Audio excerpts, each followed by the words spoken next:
Puji Tuhan, saudaraku yang dikasihi Tuhan Yesus Kristus.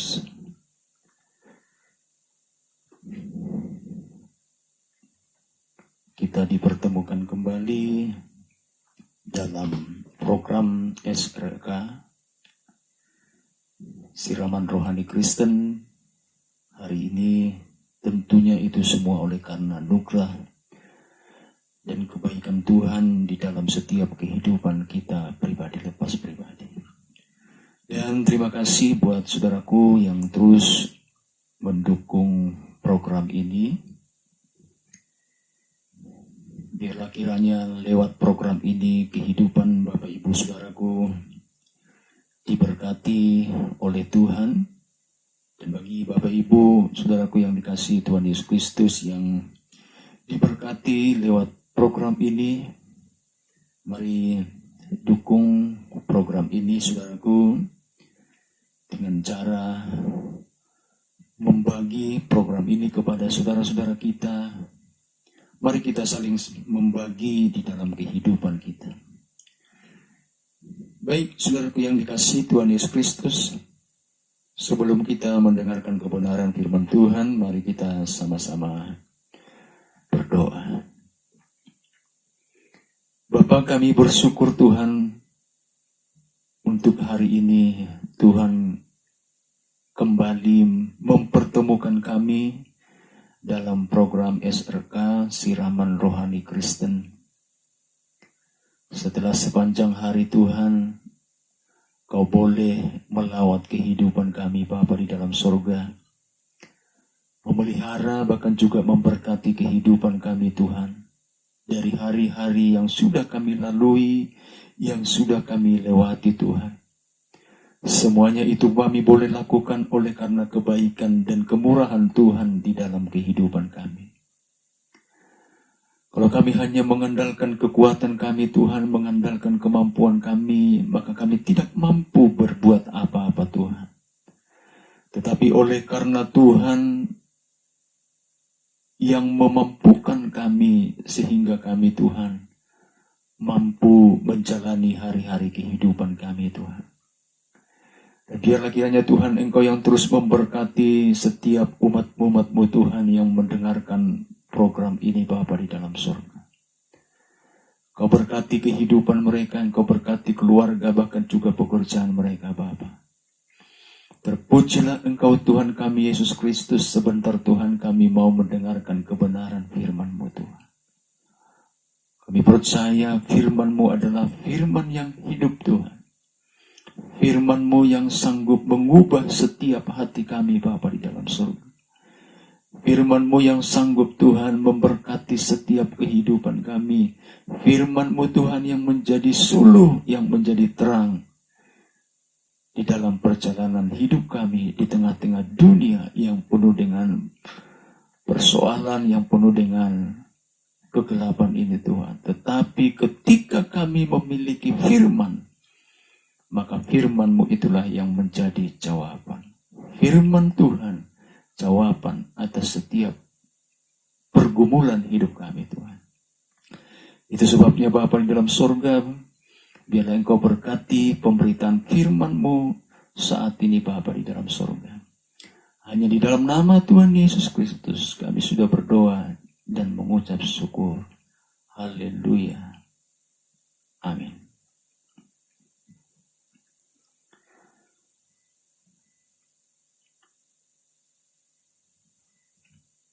Firman Tuhan terambil dari kitab Efesus pasal 1 ayat 3 sampai dengan ayat 14. Efesus 1 ayat 3 sampai dengan 14. Demikian firman Tuhan.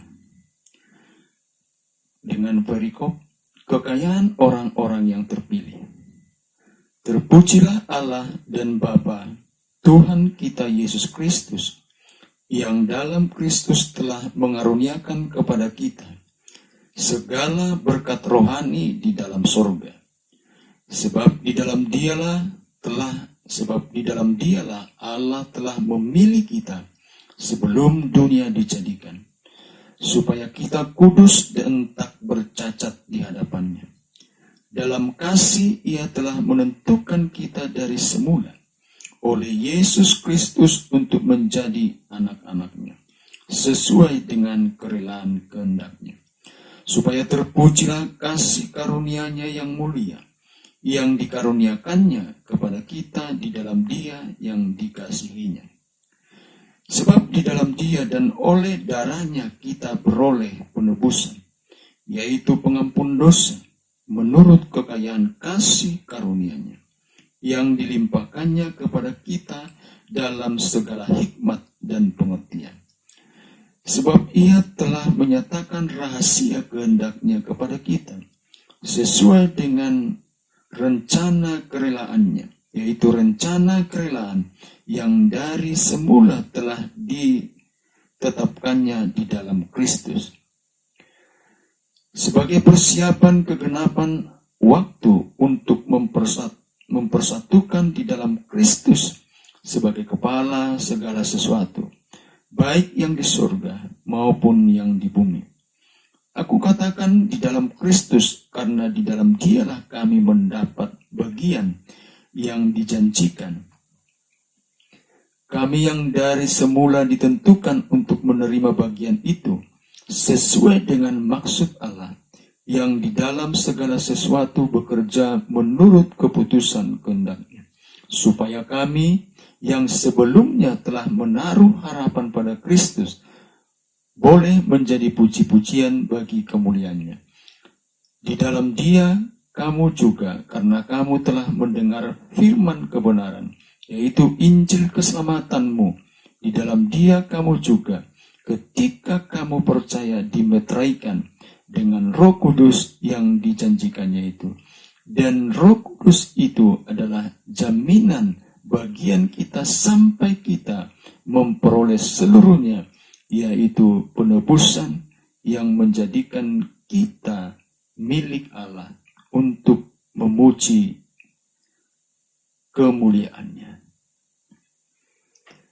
Saudaraku yang dikasihi Tuhan Yesus Kristus, yang menjadi tema pemberitaan firman Tuhan dalam program SR Siraman Rohani Kristen pada hari ini, yaitu keistimewaan orang-orang yang percaya kepada Tuhan Yesus. Keistimewaan yang percaya kepada Tuhan Yesus Kristus. Yang pertama, di dalam ayat yang keempat dikatakan di situ, sebab di dalam Dia Allah telah memilih kita sebelum dunia dijadikan. Keistimewaan yang pertama, orang-orang yang percaya kepada Tuhan Yesus Kristus, yaitu dipilih oleh Allah. Dipilih oleh Allah. Yohanes 15 ayat 16 dikatakan seperti ini. Bukan kamu yang memilih aku, tetapi akulah yang memilih kamu. Dan aku telah menetapkan kamu, supaya kamu pergi dan menghasilkan buah, dan buahmu itu tetap, supaya apa yang kamu minta kepada Bapa dalam namaku diberikannya kepadamu. Bukan kamu yang memilih aku. Jadi keistimewaan yang pertama ini, saudaraku yang dikasihi Tuhan Yesus Kristus, menegaskan, menjelaskan kepada kita bahwa inisiatif pemilihan itu bukan dari kitanya. Artinya inisiatif pemilihan itu berasal daripada Tuhan.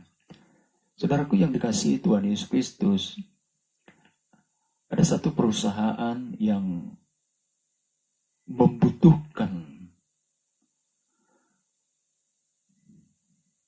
membutuhkan pegawai. Lalu perusahaan ini menyebarkan informasi baik melalui media elektronik, baik melalui media cetak, media sosial, dan lain sebagainya. Lalu orang pun membaca berita tersebut, lalu membuat lamaran, dan lamaran dijatuhkan ke sana. Pihak perusahaan coba mencek seluruh berkas-berkas yang dikirimkan oleh para pelamar. Dari sekian banyak pelamar, dari sekian banyak orang yang berlamar kepada perusahaan tersebut, hanya mereka-mereka yang terpilih yang berhak bekerja di tempat tersebut. Padahal banyak yang datang untuk melamar. Nah, saudaraku yang dikasihi Tuhan Yesus Kristus, kita ini adalah orang-orang pilihan Tuhan. Bahkan Tuhan katakan, bahkan sebelum dunia ini kita sudah dipilih oleh Tuhan. Semenjak kita berada di dalam kandungan, Tuhan sudah memilih kita. Jadi yang menjadi inisiator pemilihan itu adalah Allah sendiri. Allah yang mencari manusia. Firman Tuhan katakan bahwa tidak ada satupun manusia yang mencari Dia. Bayangkan saudaraku yang dikasihi Tuhan Yesus Kristus, demikian tegas firman Tuhan bahwa tidak ada satu orang pun yang mencari Tuhan. Ketika Adam jatuh ke dalam dosa, di dalam keberdosaannya, dia tidak mencari Tuhan. Malah dia sembunyi. Tetapi Allah yang luar biasa itu, Allah yang penuh kasih itu, datang dan memanggil Adam. Adam, di manakah engkau? Apakah Tuhan tidak tahu di mana Adam? Apakah Tuhan tidak tahu di mana Adam bersembunyi? Tahu, saudaraku yang dikasihi Tuhan Yesus Kristus. Tetapi Allah yang penuh dengan kasih itu berinisiatif sendiri, mempunyai inisiatif sendiri untuk datang mencari manusia, untuk datang mencari Adam. Dan ketika panggilan itu datang, dan ketika Allah mencari kita manusia, bagaimana respon kita? Bahkan mungkin juga saudaraku yang dikasihi Tuhan Yesus Kristus, saat ini Tuhan sedang mencari kita. Saat ini Tuhan sedang memanggil nama kita. Bagaimana respon kita akan panggilan tersebut? Apakah kita cuek? Apakah kita tidak mau tahu? Dan panggilan Tuhan kepada manusia berbagai macam cara. Bisa saja saudaraku, Tuhan memanggil kita, Tuhan memperdengarkan suaranya melalui orang lain. Melalui saudara kita, melalui keluarga kita, melalui istri kita, melalui suami kita, melalui anak-anak kita dan lain sebagainya. Kita ini adalah orang-orang pilihan Tuhan. Kita dipilih oleh Tuhan. Betapa luar biasanya dan betapa bangganya saudara. Orang lain saja memilih kita, kita begitu bangganya. Pemimpin kita memilih kita menjadi orang yang terbaik di perusahaan tersebut. Betapa bangganya kita saudara. Apalagi yang memilih kita adalah yang punya alam semesta, yang menciptakan alam semesta, Raja di atas segala raja. Lalu yang berikutnya saudaraku, keistimewaan orang-orang yang percaya kepada Tuhan Yesus Kristus. Kita lihat di dalam ayat yang ke-7, sebab di dalam Dia dan oleh darahnya kita beroleh penebusan. Yang kedua, yang menjadi keistimewaan orang-orang yang percaya kepada Tuhan Yesus Kristus yang kedua, kita ini adalah umat-umat yang ditebus. Yang ditebus dari segala kesalahan kita, yang ditebus dari segala keberdosaan kita. Kita adalah tadinya orang-orang yang berdosa. Kita adalah tadinya orang-orang yang tidak layak. Kita adalah tadinya orang-orang yang diperhadapkan kepada hukuman. Karena apa? Upah dosa adalah maut. Saudaraku, ada satu kisah antara ibu dan anak-anaknya. Ibu ini mempunyai anak tunggal dalam satu kerajaan. Ibu ini sudah janda dan hanya satu anaknya. Tetapi anaknya ini demikian jahat. Ya. Anaknya ini jahat. Sebenarnya si ibu sudah berulang-ulang kali menasehatkan daripada si anak ini. Tetapi si anak tidak mau tahu. Dia selalu bertindak kriminal. Dia selalu melakukan hal-hal yang tidak baik, hal-hal yang amoral, hal-hal yang asusila. Sehingga suatu ketika saudara yang dikasihi Tuhan Yesus Kristus, si anak ini pun tertangkap. Tentunya sebagai seorang ibu hatinya begitu terpukul. Dan si anak ini mendapat hukuman yang begitu luar biasa beratnya. Tiba hari penghukuman, saudaraku, dalam kerajaan tersebut ada satu tradisi bahwa sebelum seseorang menerima penghukuman, lonceng harus dibunyikan dulu sampai 3 kali. Tiba hari H, saudaraku yang dikasihi Tuhan Yesus Kristus, maka hari penghukuman pun dimulai kepada si anak ini. Algojo sudah siap-siap menarik tali daripada lonceng tersebut. Ketika tali ditarik oleh Algojo, hal yang aneh terjadi bahwa lonceng tidak berbunyi. Lalu untuk kedua kali si Algojo ini menarik kembali dengan kekuatannya. Tetap juga lonceng tersebut tidak bunyi. Saking penasarannya si Algojo ini, lalu dia pun menarik untuk ketiga kalinya sekuat-kuatnya. Tetapi apa yang terjadi, saudaraku? Mulai dari tarikan pertama, tarikan kedua, sampai tarikan yang ketiga, lonceng tidak pernah berbunyi. Dan sudah pas sampai 3 kali. Lalu saudaraku yang dikasihi Tuhan Yesus Kristus, tiba-tiba tanpa sepengetahuan orang, ada sesuatu benda yang jatuh dari atas dari lonceng tersebut. Dan ternyata yang jatuh adalah si ibu daripada si anak ini. Badannya, kepalanya sudah berlumur dengan darah. Betapa pengorbanan daripada si ibu ini kepada anaknya. Demikian jugalah kehidupan kita, bahwa Yesus Kristus mengorbankan dirinya bagi Bapak, Ibu, dan juga bagi saya.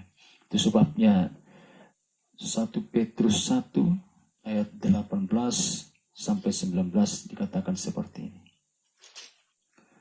Sebab kamu tahu bahwa kamu telah ditebus dari cara hidupmu yang sia-sia yang kamu warisi dari nenek moyangmu. Itu bukan dengan barang yang fana, itu bukan pula dengan perak atau emas, melainkan dengan darah yang mahal, yaitu darah Kristus, yang sama seperti darah anak domba yang tak bernoda dan tak bercacat. Kita sudah ditebus lewat pengorbanan Yesus Kristus di kayu salib. Kita ditebus bukan karena kecakapan kita, kita ditebus bukan karena kebaikan kita, kita ditebus bukan karena kegantengan kita ditebus bukan karena kegagahan kita ditebus bukan karena kekayaan kita ditebus bukan karena pangkat kita ditebus bukan karena titel kita yang tinggi, kita ditebus bukan karena sekolah kita yang tinggi, tetapi kita ditebus semata-mata oleh karena kasih. Itu sebabnya dalam Yohanes pasal yang ketiga ayat 16 itu dikatakan, karena begitu besar kasih Allah akan dunia ini sehingga ia telah mengaruniakan anaknya yang tunggal supaya setiap orang yang percaya kepadanya memperoleh hidup yang kekal. Allah telah menebus kita. Lalu yang ketiga, saudara yang dikasihi Tuhan Yesus Kristus, keistimewaan daripada orang-orang yang percaya kepada Tuhan Yesus Kristus yang ketiga, dimeteraikan oleh Allah. Ayat yang 13 sampai dengan ayat 14 demikian. Di dalam Dia kamu juga, karena kamu telah mendengarkan firman kebenaran yaitu Injil keselamatanmu. Di dalam dialah kamu juga, ketika kamu percaya, dimeteraikan Roh Kudus. Ketika kamu percaya, dimeteraikan oleh Roh Kudus. Saudaraku, meterai benda yang sangat kecil, tetapi manfaatnya luar biasa. Ya, meterai sangat penting. Meterai sering juga ditempel pada dokumen-dokumen resmi dan berharga sebagai alat bukti yang sah. Jadi walaupun meterai itu kecil, tetapi ini seringkali kita lihat dan dipergunakan untuk benda-benda berharga sebagai alat resmi untuk menyatakan bukti yang sah, bukti kepemilikan daripada benda tersebut. Kita juga sudah dimeteraikan oleh Roh Kudus. Kita sudah dimeteraikan oleh Tuhan lewat karya Roh Kudus di dalam kehidupannya. Betapa istimewanya kita, saudaraku. Betapa istimewanya kita di hadapan Tuhan. Betapa istimewanya kita ini di hadapan Tuhan. Kita istimewa bukan karena kemampuan kita. Kita istimewa karena kita sudah dipilih oleh Tuhan. Karena kita sudah ditebus oleh Tuhan. Dan kita dimeteraikan oleh Tuhan. Biarlah kiranya firman Tuhan ini menjadi berkat di dalam setiap kehidupan kita pribadi lepas pribadi. Mari kita berdoa. Bapa, kami bersyukur Tuhan Yesus Kristus atas pemberitaan firman-Mu Tuhan. Firman-Mu ya Bapa di dalam surga mengingatkan kami kembali Tuhan. Bahwa kami adalah orang-orang yang istimewa di hadapan-Mu Tuhan. Kami orang-orang yang percaya kepada Tuhan Yesus Kristus adalah orang-orang yang istimewa Tuhan. Dan keistimewaan kami itu Tuhan Yesus Kristus karena kami dipilih oleh Tuhan. Karena kami sudah ditebus oleh Tuhan. Dan kami sudah dimeteraikan oleh Roh-Mu yang kudus. Terima kasih Bapa di dalam surga. Itu sebabnya Tuhan, biarlah kami semakin mengasihi Tuhan di dalam kehidupan kami. Biarlah kami semakin mencintai Tuhan di dalam kehidupan kami. Biarlah kami Tuhan tidak menyia-nyiakan segala kesempatan Tuhan. Keistimewaan yang Tuhan sudah anugerahkan. Yang Tuhan sudah berikan kepada kami Bapa di dalam surga. Kalau bukan karena Tuhan kami tidak ada apa-apanya Tuhan. Kalau bukan karena Tuhan kami tidak mampu berbuat apa-apa Tuhan. Semuanya Tuhan. Oleh karena anugerah. Oleh karena kebaikan Tuhan di dalam kehidupan kami Bapa. Terima kasih Bapa di dalam surga. Terima kasih Tuhan. Berkatilah Tuhan. Setiap umat-Mu Tuhan yang mendengarkan program ini Bapa di dalam surga. Biarlah lewat program ini Tuhan. Hidup mereka semakin diberkati oleh Tuhan. Biarlah lewat program ini Bapa di dalam surga. Umat-umat-Mu yang mendengarkan pemberitaan firman-Mu Tuhan. Diberkati oleh Tuhan. Dipulihkan oleh Tuhan kehidupan mereka Bapa di dalam surga. Terima kasih Tuhan Yesus Kristus. Bagaimanapun situasi dan kondisi daripada umat-umat-Mu Tuhan yang mendengarkan program ini, kami percaya Tuhan yang menjadi jawaban atas setiap persoalan yang diperhadapkan kepada mereka Bapa di dalam surga. Terpujilah nama-Mu Bapa di dalam surga. Kami percaya Tuhan sepanjang hari ini Bapa di dalam surga. Di dalam kami melaksanakan semua tugas dan tanggung jawab kami Tuhan. Di berbagai bidang pekerjaan Tuhan. Tuhan yang akan memberkati kehidupan kami. Tuhan yang akan memberkati seluruh umat-umat-Mu Tuhan yang mendengarkan program ini Bapa dalam surga. Bahkan bidang usaha apapun Tuhan yang mereka sedang geluti Tuhan. Memberkatilah Engkau Tuhan atas usaha, atas pekerjaan mereka Bapa di dalam surga. Terima kasih Tuhan Yesus Kristus. Terpujilah nama-Mu Bapa. Kami akan menjalani sepanjang hari ini Tuhan, dengan penuh sukacita, dengan penuh kedamaian, dengan penuh pengharapan, dengan penuh keberkatan yang daripada Engkau Tuhan. Terpujilah nama-Mu Tuhan Yesus Kristus. Hanya di dalam nama Tuhan Yesus Kristus kami sudah berdoa dan mengucap syukur. Haleluya. Amin.